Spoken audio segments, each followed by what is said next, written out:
जैसे ही जानना चाहूंगा, श्री नारी सम्मान 2021 से आपको सम्मानित किया गया है। जी। क्या कहना चाहेंगे, कितनी खुशी मिल रही है आर्यन जी के बारे में जो ऑर्गेनाइजर इस नारी सम्मान बहुत ही स्पेशल फीलिंग है और I am so happy to be here. मुझे बहुत अच्छा लगा कि मुझे इनवाइट किया गया और इससे सम्मानित किया गया। और अभी हम वुमेन्स डे मना रहे थे, पर हर दिन जो है हमें रिस्पेक्ट करनी चाहिए औरतों की। और जिन जिन औरतों ने अचीव किया है, उन्होंने कितनी मुश्किल से अचीव किया है, बहुत ही बड़ी बात है। और इस तरह से खड़े होकर स्टेज पर जब सम्मानित किया जाता है, बहुत ही स्पेशल फीलिंग है। और मेरे पापा भी यहाँ पर है मेरे साथ, और मैंने उनके हाथ में ये दिया, और बहुत ही स्पेशल फीलिंग है। I am very happy to be here. जैसे आपकी लाइफ में ऐसी कौन सी महिला है जो आपको इंस्पायर करती है? मेरी मॉम ही है जो मुझे सबसे ज़्यादा इंस्पायर करती हैं। और कभी कभी वो मुझे इतना डांटती हैं कि मुझे मुझे चिढ़ होने लगती है कि मुझे मत डांटो, लेकिन बचपन से लेके आज तक उन्होंने डांट इसलिए लगाई है ताकि मैं आगे लाइफ में और इम्प्रूव कर सकूं। अब जैसे एक किस्सा मैं आपको बताती हूँ। जब मेरे पेरेंट्स को पता चला था कि मैं गा सकती हूँ, that I can sing, I can dance, तो मेरे पेरेंट्स जो है, मेरे जो भी घर में गेस्ट आते थे उनके सामने कहते थे, बेटा गा के बताओ, बेटा डांस करके दिखाओ। मुझे तब इतनी चिढ़ आती थी कि क्यों मुझे ये बोला जाता है कि जब भी कोई गेस्ट आए मुझे टेंशन होने लग जाए कि अब गाना गाना पड़ेगा और डांस करना पड़ेगा। बट आज वो मैं रियलाइज करती हूँ कि वो इसलिए कहा जाता है, इसलिए किया जाता है ताकि आपका कॉन्फिडेंस बढ़े। और उसकी वजह से जब मैं पहली बार स्टेज पे गई, मैं इतनी कॉन्फिडेंट थी, इतना सपोर्ट किया है मेरे फैमिली ने मेरा। तो अगर पूछा जाए एक इंसान जो मुझे इंस्पायर करता है, डेफिनेटली माय मॉम। जसली जी, आज आपका गाना काफी वायरल हुआ है। अनूप जी ने आपने जो इधर देखे जो हाँ आपने जी। गाना गाया है, क्या कहना चाहेंगे? शाहजहांपुर में काफी आपका गाना फेमस हो रहा है। अनूप जी और आपने एक साथ गाना गाया है। हाँ जी। ट्रेलर है जो उसका या वो बहुत ही फन लविंग गाना है, और अनूप जी ने भी गाया है, और एक अलग अंदाज वाला गाना है जो हम दोनों ने साथ में गाया है। इट्स अ रोमांटिक सॉन्ग, और जल्दी पिक्चराइज भी होने वाला है, लेकिन उसमें मैं और अनूप जी रोमांस नहीं कर रहे हैं। पहले ही क्लियर कर रही हूँ, इसीलिए गाना रोमांटिक है, पिक्चराइज किसी और पे होगा, लेकिन अनूप जी और मैं, हम दोनों एक रोमांटिक गाना डेफिनेटली कर रहे हैं साथ। ठीक है, थैंक यू। मेरी लाइफ में तो बहुत सारी महिलाएं जो मुझे इंस्पायर करती है। मेरे घर में ही माशाल्लाह बहुत सारी औरतें ज़्यादा है। पता है, कभी कभी मैं सोचता हूँ कि मैं प्रेग्नेंट क्यों नहीं हो सकता। मतलब आई यूज्ड टू थिंक मैं पीरियड्स पे क्यों नहीं जा सकता। बट आई थिंक आदमी ज़ात की शायद उतनी औकात नहीं है जो इतना सब कुछ झेल सके, उसके बाद में भी बहुत सारा ज़िंदगी में रिस्पॉन्सिबिलिटीज उठा सके। सो आई थिंक नारियों का सम्मान एक दिन नहीं, हमेशा होना चाहिए। और यहाँ पे हमने देखा कि बहुत सारी महिलाओं को सम्मान दिया जा रहा है, तो आज के टाइम में वो कितना इम्पोर्टेंट है महिलाओं को सम्मान देना और जोमेटो का appreciate वीडियो करना? जोमेटो का वीडियो देखने के बाद तो पता नहीं, बट खैर नहीं, ऐसा नहीं है, मस्ती कर रहा हूँ। औरतों का सम्मान होना चाहिए। आई थिंक बहुत सालों से उन्हें उनका हक नहीं मिलता है, तो अभी कहते हैं ऐसे कोरोना वायरस चल रहा है, ऐसे लग रहा है कि दुनिया खत्म होने वाली है। तो आई थिंक उससे पहले ही शायद जितना आप सम्मान कर सकते हो करो, क्योंकि आखिरकार उन्हीं ने आपको इस दुनिया में लाया है। So I think you should respect them. Faisal, आप जब इंजर्ड हुए थे उसके बाद अब हम जो है बहुत सारे आपके डांसिंग के वीडियोस देख रहे हैं। अच्छा। तो कोई अपकमिंग प्रोजेक्ट्स है आपके, अगर कुछ शेयर करना चाहें? यस, मैं एक डांस बेस्ड वेब सीरीज़ करने वाला हूँ, और होपफुली उसके अनाउंसमेंट बहुत जल्दी ऑफिशियली करूँगा।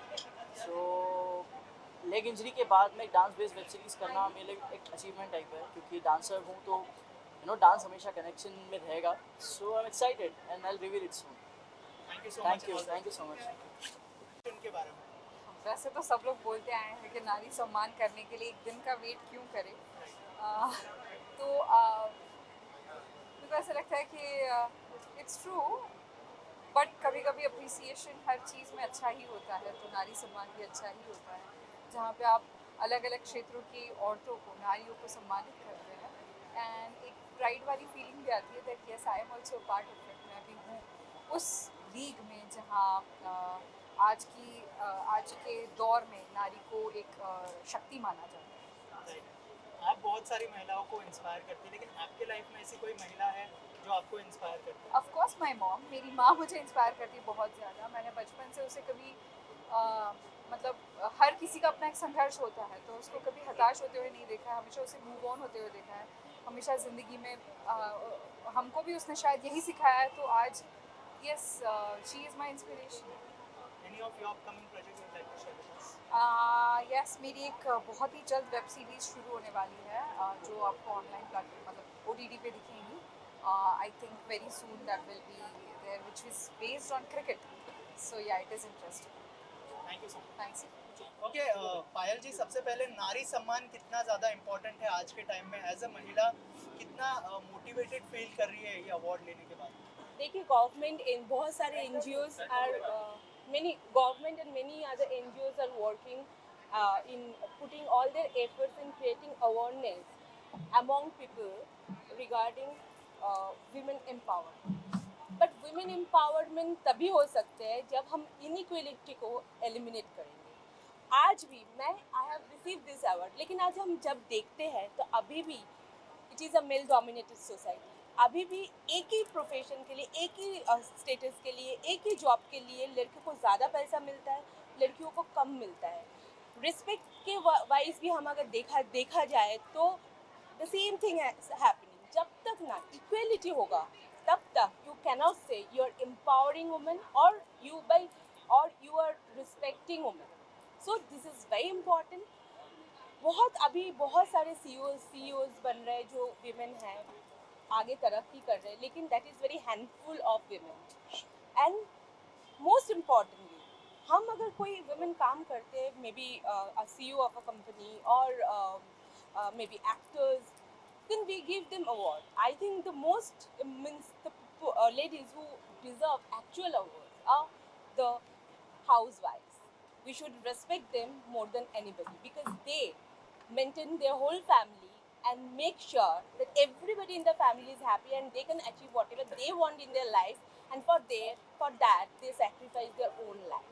So more power to all the housewives around, and yes, inequality has to be eliminated. Right. Also male dominated society है जैसे आपने कहा, तो आपको लगता है कि महिलाओं को वही इक्वालिटी मिलनी चाहिए एज यू सेड, और जिस तरह का सपोर्ट आपको मिला है मेल लोगों से भी उसको मानते हैं कि बहुत अच्छा सपोर्ट था आपको, देखिए, जो मुश्किल समय था आपका, जो आपने केस भी किया था अनुराग जी के ऊपर? बिल्कुल, बहुत लोगों ने मुझे सपोर्ट किया, मुझे पूरे हिंदुस्तान ने सपोर्ट किया. जो जिनको who understand women, they have come and stood by me.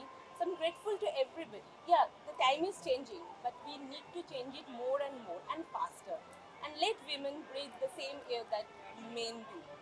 That is my request. पायल जी, जो टैक्स चोरी का मामला आया है फैंटम फिल्म के द्वारा, उस पर आप क्या कहना चाहेंगे? अनुराग कश्यप के ऊपर और काफी धोखा. देखिए, अनुराग कश्यप ऐसे इंसान है जो दुनिया को बताते हैं वही चीज़ वो खुद करते हैं, और वो फेमिनिस्ट बन के घूमते हैं, लेकिन अंदर ही अंदर दूसरे मतलब एक्ट्रेसेस को, जो अपकमिंग एक्ट्रेसेस है, नए एक्ट्रेसेस को शारीरिक शोषण करने का मेंटालिटी रखते हैं, करते भी है. और खुद उन्होंने बताया वो दूसरे को ज्ञान बांटते रहते, ये नहीं होना चाहिए, वो गलत है, वो चोर है, ये ऐसा है, लेकिन वो खुद ही इतना बड़ा चोर है. किसी 50 करोड़ का स्कैम लग गया उनके ऊपर, तो समझ सकते हैं कि कैसे स्प्लिट पर्सनालिटी है. ट्विटर पे कुछ और दिखाते हैं और रियल लाइफ में वो बिल्कुल अलग इंसान है. तो ऐसे इंसान बहुत ही ज़्यादा हार्मफुल है हमारी सोसाइटी के लिए. तो मैं चाहूँगी कि ऐसे इंसान को हम अवॉइड करें और इनको इतने इम्पोर्टेंस ही ना दें. अभी भी पुलिस हमें बोलते हैं कि investigation is going on. Ma'am, please keep patience, we are doing our best, but I don't know. Again, I told you, it's a male-dominated society, and everything, when their favorable party is in the government, then obviously that they will try do everything to help the criminal rather than helping the girl of their own state. Look change हो गया मतलब?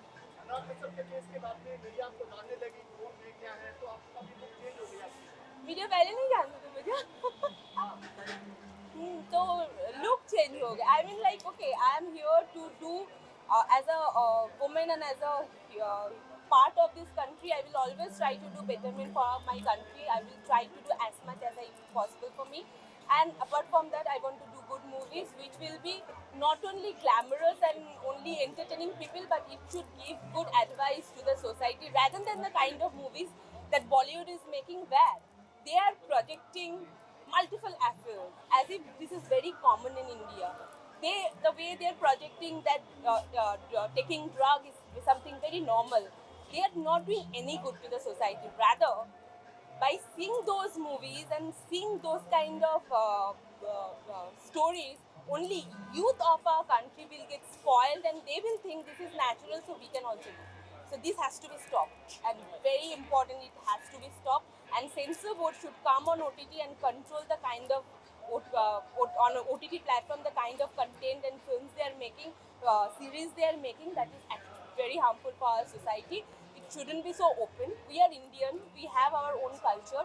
We should not forget our culture, and we should not try to adopt Western culture. Even Westerns, even Americans, even people outside Asia, they are trying to adopt Indian culture because they know there is lots of inner peace in this. Rather than going out and having multiple affairs, some going years, then next day to another person, won't make you any happy. So try to be a good human being and try to gather inner peace rather than just focusing on something which is not at all important. Thank you so much. सबसे पहले नारी सम्मान कितना ज़रूरी है आज के समय में, और क्या कहना चाहेंगे एज ए महिला, कितना प्राउड फील हो रहा है ये अवार्ड रिसीव करते हुए? मेरा ये मानना है कि ऐसा कोई क्षेत्र नहीं है जिसमें नारी ने अपना परचम न लहराया हो, ऐसा कोई कार्य नहीं है जो नारी ने न कर दिखाया हो, लेकिन फिर भी नारी को अपने अस्तित्व के लिए लड़ना पड़ता है। ऐसा क्यों? आप बताइए ऐसा क्यों? क्योंकि मुझे लगता है कि जितना भी हम नारी प्रगति, नारी शक्ति, नारी शिक्षा को बढ़ावा दें वो कम है। हमें पहले से ज़्यादा और अवेयरनेस क्रिएट करनी चाहिए नारी शक्ति के लिए। आज आपने देखा कि हमारे साथ पायल घोष मौजूद थे और मैंने पायल घोष को सपोर्ट किया सोशल मीडिया पर जब उन्होंने इस बात का खुलासा किया कि उनके साथ यौन शोषण हुआ था। कई लोगों ने उन पर उंगली उठाया और ये पूछा कि हम ये कैसे मान लें कि आपके साथ वो हुआ जो आप होने का दावा कर रही हैं। हम इस तरह के सवाल क्यों उठाते हैं? हम ये क्यों मानते हैं कि जब कभी कोई नारी अपने यौन शोषण के बारे में कोई बात रखती है समाज के सामने, वो केवल एक पब्लिसिटी स्टंट होता है? ऐसा क्यों मानते हैं हम? ये सोच कैसे पैदा होती है और क्यों पैदा होती है? हम क्यों विश्वास नहीं करते नारी पर? और शायद हमारे इस बर्ताव की वजह से ऐसी बहुत महिलाएं हैं जो आगे आकर अपने इस तरह के अनुभव के बारे में नहीं बताती हैं।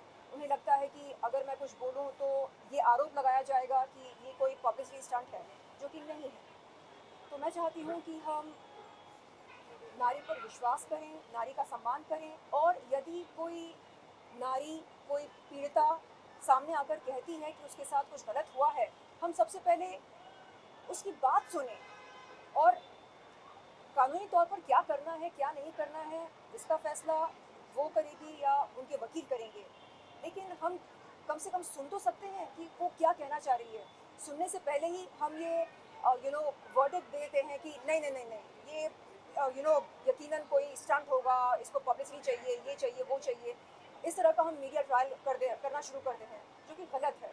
तो मैं चाह रही हूँ कि हम तहे दिल से नारी का सम्मान करें और अच्छी तरह ये समझ लें कि बगैर नारी के विकास के देश का विकास कैसे हो सकता है।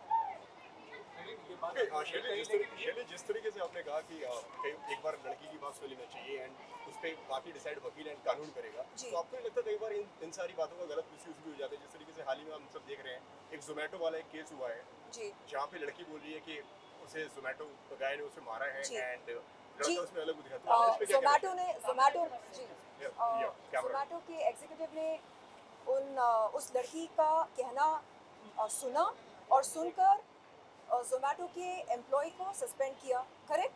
लेकिन क्या हम ये कहते हैं कि लड़की हमेशा सही होती है और लड़का हमेशा गलत होता है? बिल्कुल नहीं, हम ये नहीं कह रहे हैं। हम कह रहे हैं एक बार आप सुन लीजिए। तो मैं धन्यवाद देती हूँ जोमेटो के एग्जीक्यूटिव को, जो उन्होंने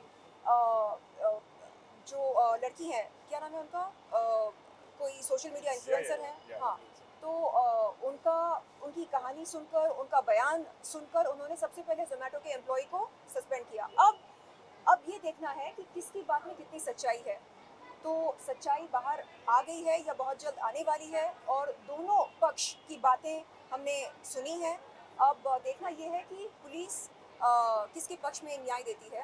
एंड सोशल मीडिया पर ये कहा जा रहा है कि एक्चुअली वो जो ज़ख्म हुआ है लड़की के नाक पर, वो उन्हीं के फिंगर रिंग से हुआ है। अब इस बात का खुलासा हो अच्छी तरह से, पुलिस इन्वेस्टिगेशन करे और पता लगाए कि असल में आरोपी है कौन। क्या यहाँ पर पीड़िता खुद आरोपी है या मामला कुछ और है। तो मैं ये नहीं कह रही हूँ कि हमेशा नारी जो है वही सही होती है और पुरुष जो है वो हमेशा गलत होता है, बिल्कुल नहीं। ये एक बहुत ही रूढ़िवादी सोच है, मतलब क्या बोलते हैं उसको, बहुत ही प्रिमिटिव सोच है। मैं स्टीरियोटाइप सोच है। मैं इस सोच को बढ़ावा नहीं देती हूँ। मैं केवल ये कहती हूँ कि उन महिलाओं को हमें बढ़ावा देना चाहिए जो आगे बढ़ना चाहती हैं, लेकिन किसी ना किसी वजह से वो पीछे रह गई हैं। शायद कोई ऐसा अनुभव रहा होगा उनका जिसकी वजह से वो पीड़ित हैं। उन्हें मदद की ज़रूरत है, उन्हें सहारे की ज़रूरत है, उन्हें प्रोत्साहन की ज़रूरत है। और वो हम कहाँ से ला कर दें उन्हें, जब हमारे खुद के अंदर इस तरह की भावनाएं ना हो, तो हम क्या ऑफर कर सकते हैं आगे वाले को। तो मैं चाह रही हूँ कि सबसे पहले हमारा हृदय परिवर्तन हो, इस समाज का जो कलेक्टिव कॉन्शियसनेस है उसमें बदलाव आए। शर्लिन, आपसे बहुत सारी महिलाएं इंस्पायर होती है, आपको कौन इंस्पायर करता है आपकी लाइफ में? मुझे कौन इंस्पायर करता है? मैं मेडिटेशन करती हूँ हर सवेरे। आजकल मैं 6:30 बजे उठ रही हूँ। मैं चाहूँगी कि और जल्दी उठूँ। तो उठकर जब एकांत में बैठती हूँ बहुत अच्छा लगता है। एंड खुद को मैं शक्तिशाली महसूस करती हूँ एकांत में बैठकर। एंड मुझे लगता है कि बहुत ज़रूरी होता है स्पिरिचुअल होना, कुदरत की ताकत के साथ जुड़ना। सोशल मीडिया इन्फ्लुएंसर भी एक बड़ा कॉन्सेप्ट है। आपको यहाँ पर किस एक्ट्रेस मुझे लगता है ये अवार्ड मुझे दिया गया निडर होकर अपनी बात को सामने रखने के लिए। अभी हाल ही में मैंने कुछ खुलासे किए थे, और मुझे लगता है कि बात यहाँ पर सिर्फ खुलासे करने की नहीं है। हमें आमतौर पर डर लगता है ये सोचकर कि अगर मैंने ये स्टैंड लिया तो समाज क्या कहेगी मेरे बारे में, या क्या मुझे इंडस्ट्री में काम मिलेगा। मैंने अभी पिछले साल की बात के लिए मैंने एक बहुत ही डेयरिंग स्टैंड लिया। मैंने कहा कि मैं ड्रग्स के खिलाफ हूँ, मैं बॉलीवुड में अंडरवर्ल्ड के प्रेजेंस के खिलाफ हूँ। और उसके बाद मेरे कई दोस्तों ने मुझे कॉल करके बोला कि मुझे इतना डेयरिंग नहीं बनना चाहिए, क्योंकि इसके बहुत हार्श कॉन्सिक्वेंसेस हो सकते हैं, क्योंकि इंडस्ट्री में बहुत सारे लोग नशीली पदार्थों का सेवन करते हैं। तो इस तरह उनके खिलाफ जाकर स्टैंड लेना शायद फ़ायदेमंद नहीं होगा। तो मैं नुकसान और फ़ायदे के बारे में नहीं सोचती हूँ। मैं ये सोचती हूँ कि मुझे क्या करना चाहिए। क्या माल का सेवन करना अच्छा होता है सेहत के लिए? बिल्कुल अच्छा नहीं होता। मैंने 2017 अक्टूबर में धूम्रपान करना छोड़ दिया। मैंने मार्च 2020 में शराब पीना छोड़ दिया। और मैं चाहती हूँ कि युवा ये अच्छी तरह जान ले, समझ ले कि ये चीज़ें अच्छी नहीं होती हैं, और जिन्हें हम आदर्श मानते हैं वो डिप्रेशन की नारे लगाकर माल का सेवन करते हैं। क्या ये अच्छी बात है? क्या आप एक अच्छा एग्जाम्पल सेट कर रहे हैं देश के युवा के लिए? नहीं, आप उनको अंधकार में ढकेल रहे हैं। क्या आपको ये शोभा देता है? आपको लोग आदर्श मानते हैं तो आप खुलकर उनसे कहो कि नहीं, दिस इज़ रॉन्ग, ये नहीं करना चाहिए। हमें लगता है नहीं, बस फिल्में करो, अवार्ड्स जीतो, एंडोर्समेंट्स करो, पैसा कमाओ, बस लाइफ सेट है। नहीं, आप देश के लिए क्या कर रहे हैं? आप देश के युवा के लिए क्या कर रहे हैं? तो ये सवाल मेरे लिए बहुत मायने रखते हैं।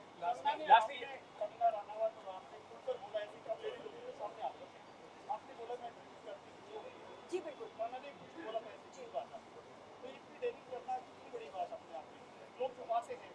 जी, मैं वही कह रही हूँ कि ये ज़रूरी नहीं है कि हर वो शख्स जो संस्कारी होने का दावा करता है वो वास्तव में संस्कारी हो। और हर वो लड़की जो अंग प्रदर्शन करती है वो वास्तव में शराबी हो या स्मोकर हो या नशेड़ी हो, ये ज़रूरी नहीं है।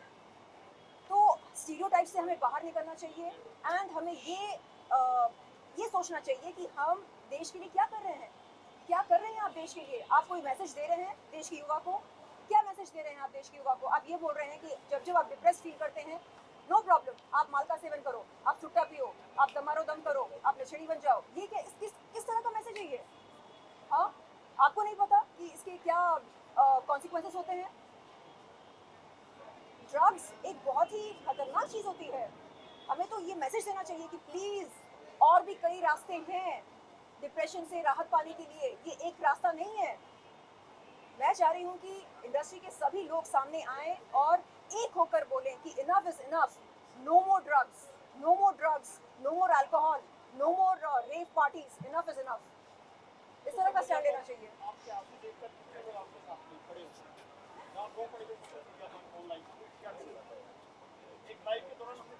जी, होता ये है कि जब इस तरह के हादसे हम याद करते हैं और उन्हें बयान करते हैं तो ऐसा लगता है कि उस हादसे को हम वापस जी रहे हैं। तो कहीं ना कहीं एक मानसिक प्रभाव होता है, एक साइकोलॉजिकल इफेक्ट पड़ता है एंड बस उसी के चलते थोड़ा सा हम भावुक हो जाते हैं और कुछ नहीं। Thank you so much.